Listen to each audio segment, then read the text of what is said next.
Go ahead. Hi, I'm Cindy Goldenberg, and it's my pleasure to introduce you to you.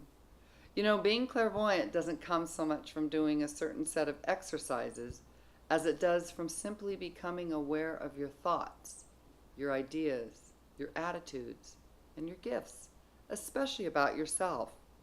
Clairvoyance or higher awareness is merely a state of being. So join me today for ways to recognize your greatness.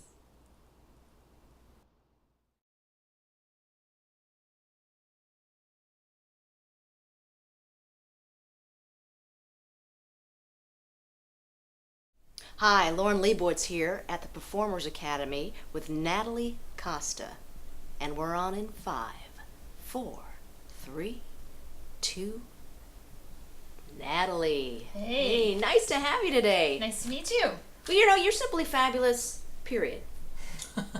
So you laugh. Oh, well, It's thank true, you. it's true. But I wanted to talk to you about you are a businesswoman and an entrepreneur. So tell us a little bit about the background about the Performers Academy. Well, it's really a labor of love and a passion project. When my daughter Brienne was about 3 or 4, she's one of these animated great kids. Wanted to, see about getting her into commercials, maybe do a little modeling. And I took her to every place in town and got ripped off by every place in town. I spent thousands on portfolios, horrible classes, broken promises. I didn't know the difference between an agent and a manager. So basically, the Better Mousetrap was born after many years of hard work, and I created the Performers Academy at the end of December in 2003. And there's no other facility like it. Period. But that's wonderful that you found a need. You created something for yourself that now benefits so many other people, especially here in Orange County, which is a little bit further from the Hollywood Center, which is great. And you also did a documentary. So tell us about the documentary that you're working on. We're in the middle of post-production right now. It's called Behind the Orange Curtain. And that, again, another passion project. My daughter's friend passed away in June of 2010. Somebody she had gone to school with since grade school, kindergarten, passed away from a prescription drug overdose, recreational use. It was called Opana. I'd never heard of Opana.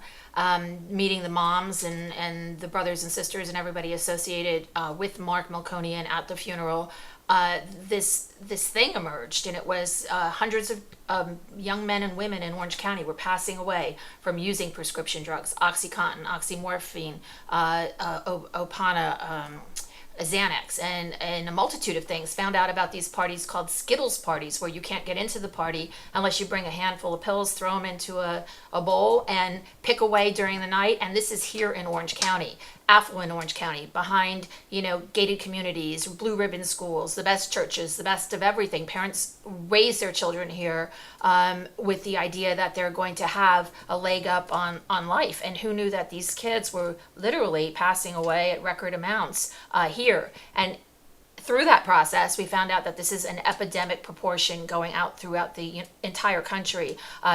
Prescription drug deaths now surpass automobile deaths in this country. It's the number one killer.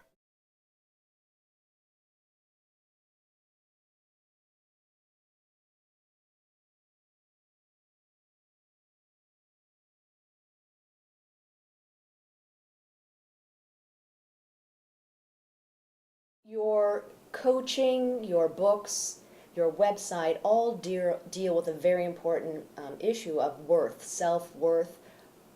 How do you do that? How do you help someone like me or our listeners really tap into their self-worth? When you are learning to accept yourself, you go through 4 stages.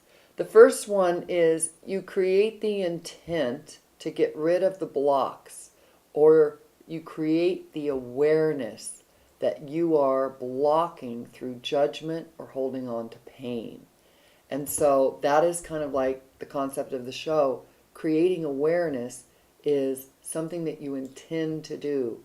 You become aware that you're connected to something, that it's up to you, and that the next step is you make a choice. What is that choice? The choice is you're willing.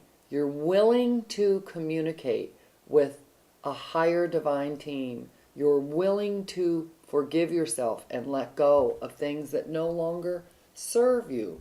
You're willing to look at the way you look at things, especially yourself, Is this a thought that's effective or ineffective? We basically are creating or reacting to someone else's energy or their attitude or their opinion, or we're creating our own kind of inspiration. So that brings us to the third step, which is being inspired, and that's using your intuition. When you get those compulsions and those, I gotta do this, I gotta write it down, I gotta go paint, I gotta sing, I gotta create a new website. When you get that kind of a creative impulse, that is your intuition. And so by doing the other two, being willing to look at yourself and connect with something greater than yourself, and also looking at your acceptance that you are aware that you are connected to something, does bring you into an inspirational state, which is your intuition.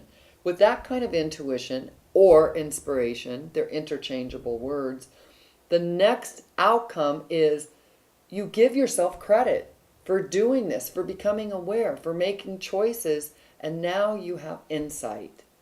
This is all a very quick, simple process that can be done in like 10 seconds or less. But by learning to really identify the way that you want to treat yourself, the way that you look at yourself, you can instantly stop judging, stop comparing, stop competing, and use your awareness, your choices, your intuition, and have insight. Instantly, it makes you more intuitive. Things come easier. You're in that divine flow. And that's what I love to teach about.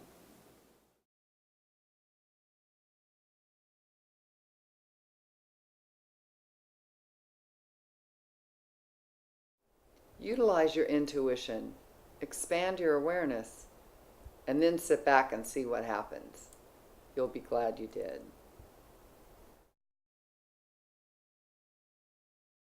Marker. Hi, Lauren Leibowitz here again. Wait. Cole. That's my title. You know, you gotta learn some kind of trick, right? If all else fails. I got out when it was just. Again, honey, you have no opinion here. None of that. It's funny. Okay.